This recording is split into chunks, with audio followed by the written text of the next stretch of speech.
नमस्कार, आप देख रहे हैं पॉपुलर न्यूज़ टुडे। नेता जीवनी के इस खास सीरीज में आपका एक बार फिर स्वागत है। आज हम लेकर आए हैं एक ऐसे नेता की जीवनी के बारे में जिन्होंने पश्चिम बंगाल की पूरी राजनीति को एक तरह से कब्जे में करके रख लिया है। जी हाँ, हम बात करने वाले हैं ममता बनर्जी के बारे में। इनकी जीवनी को हम लगभग 20 अध्यायों में पढ़ेंगे तथा उनके बारे में जानेंगे कि उनकी राजनीतिक शुरुआत कैसे रही तथा उनका राजनीतिक इतिहास का अध्याय कैसा रहा। जन्म और पारिवारिक पृष्ठभूमि 5 जनवरी 1955 को कोलकाता शहर की एक साधारण सुबह। इसी दिन एक ऐसे बच्चे ने जन्म लिया जिसने आगे चलकर भारतीय राजनीति की दिशा बदल दी। यह बच्ची थी ममता बनर्जी। उनका जन्म एक मध्यम वर्गीय परिवार बंगाली ब्राह्मण में हुआ। उनके पिता प्रेमिलेश्वर बनर्जी और माता गायत्री देवी थे। परिवार आर्थिक रूप से बहुत समृद्ध नहीं था, लेकिन मूल्यों और संस्कारों में बेहद समृद्ध था। ममता का बचपन किसी भी आम भारतीय परिवार की तरह सादगी और संघर्ष से भरा हुआ था। घर में संसाधन सीमित थे, लेकिन सपनों की कोई कमी नहीं थी।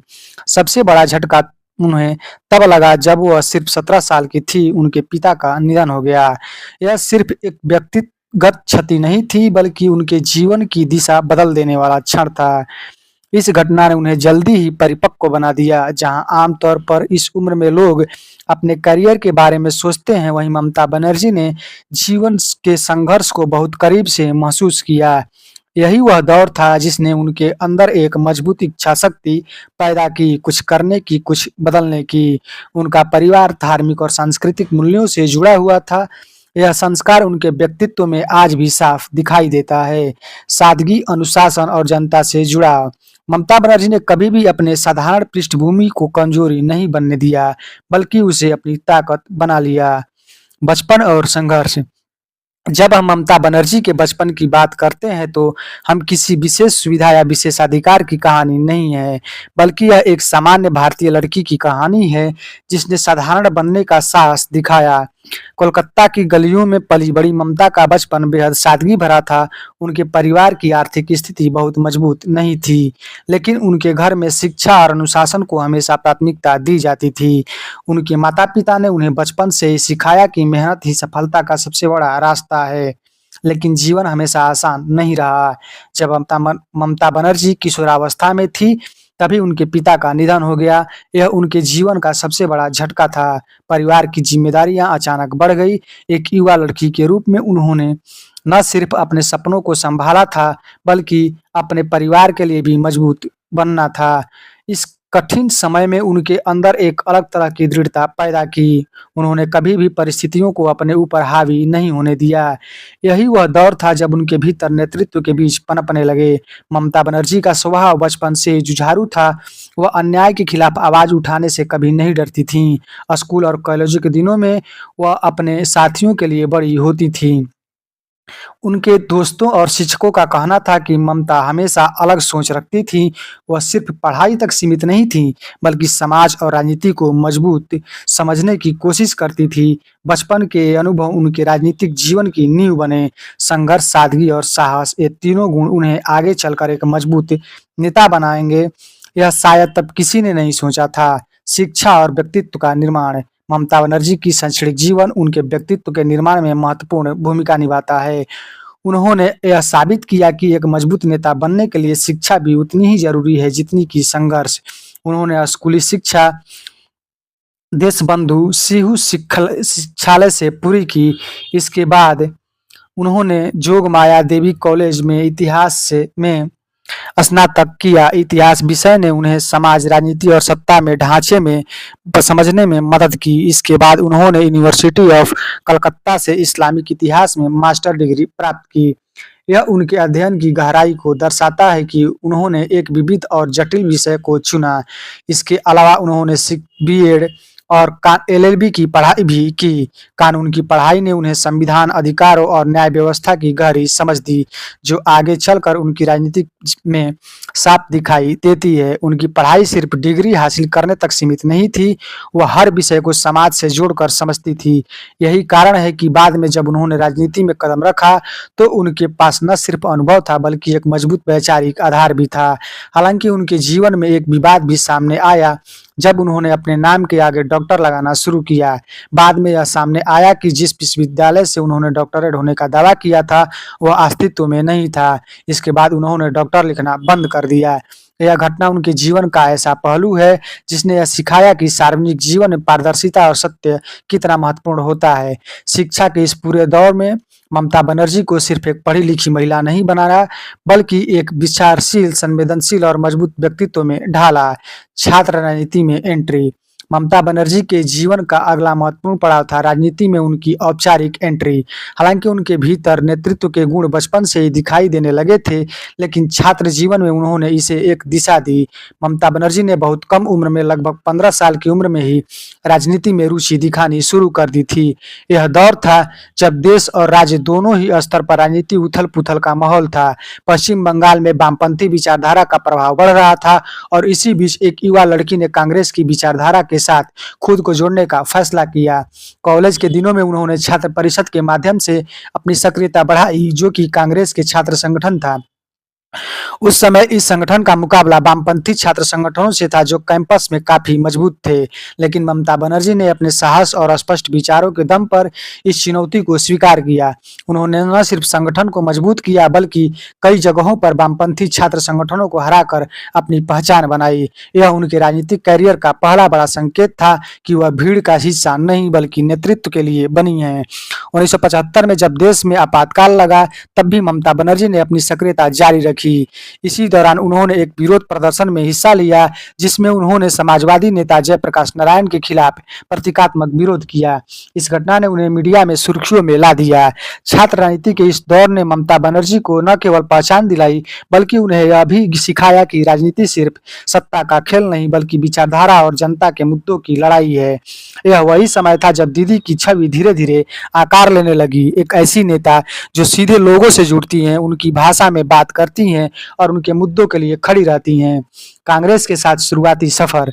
छात्र राजनीति के साथ निकलकर अब ममता बनर्जी ने मुख्य धारा की राजनीति में कदम रखा। उन्होंने इंडियन नेशनल कांग्रेस के साथ अपना राजनीतिक सफर शुरू किया और जल्द ही पार्टी के भीतर अपनी अलग पहचान बना ली। 1970 और 80 के दशक में कांग्रेस पार्टी पश्चिम बंगाल में अपनी स्थिति मजबूत करने की कोशिश कर रही थी। इसी दौरान ममता बनर्जी एक उभरती हुई युवा नेता के रूप में सामने आई। 1976 से 80 तक वह महिला कांग्रेस की महासचिव रहीं।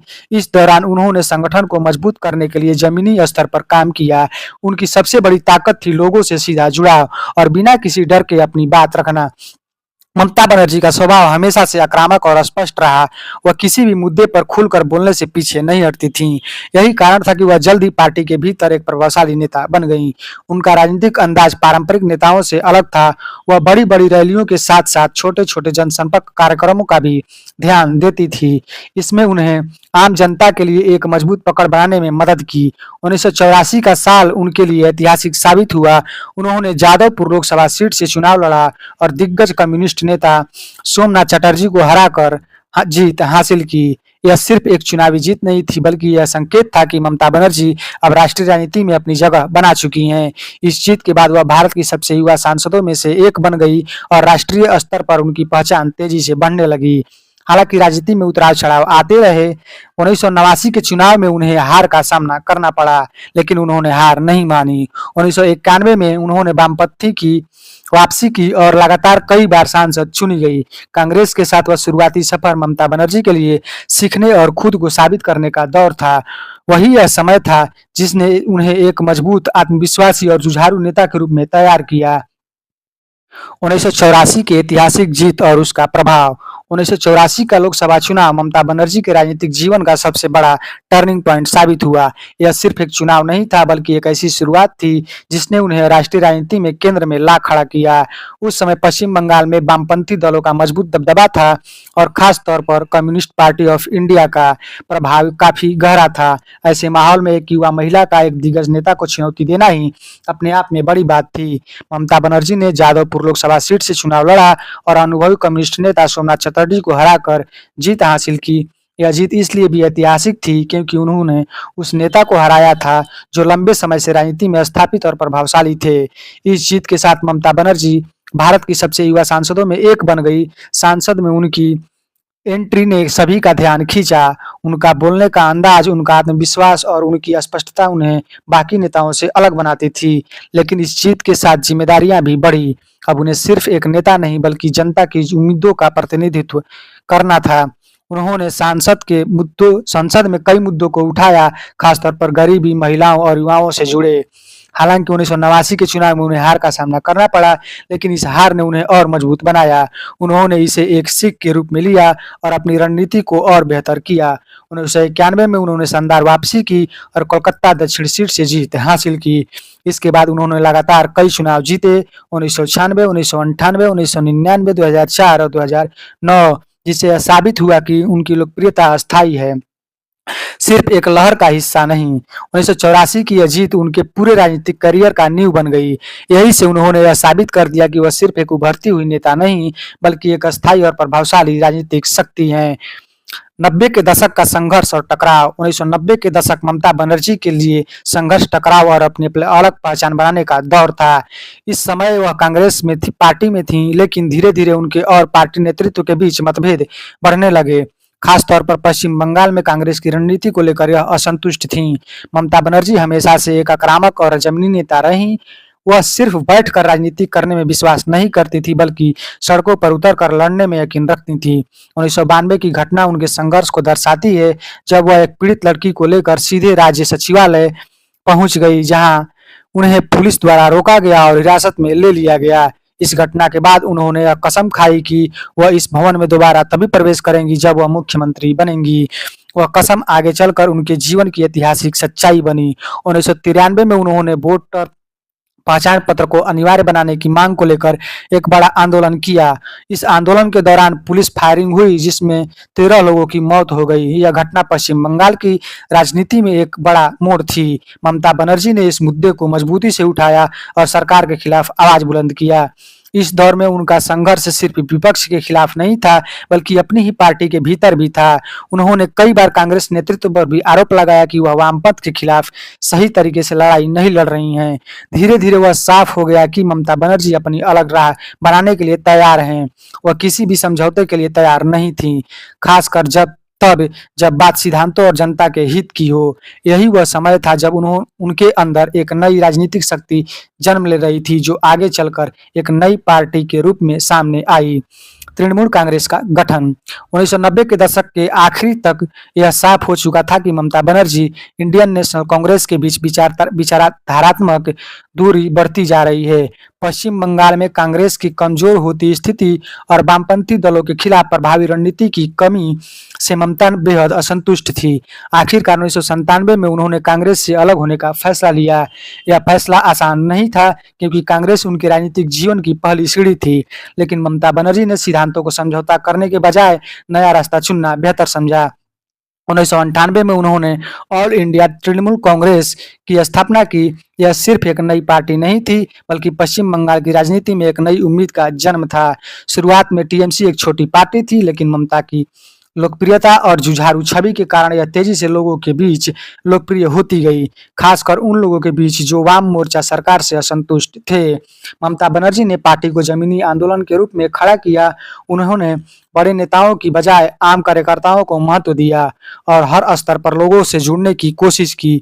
जल्द ही टीएमसी पश्चिम बंगाल में वामपंथी सरकार के खिलाफ सबसे बड़ी विपक्षी ताकत बन गई।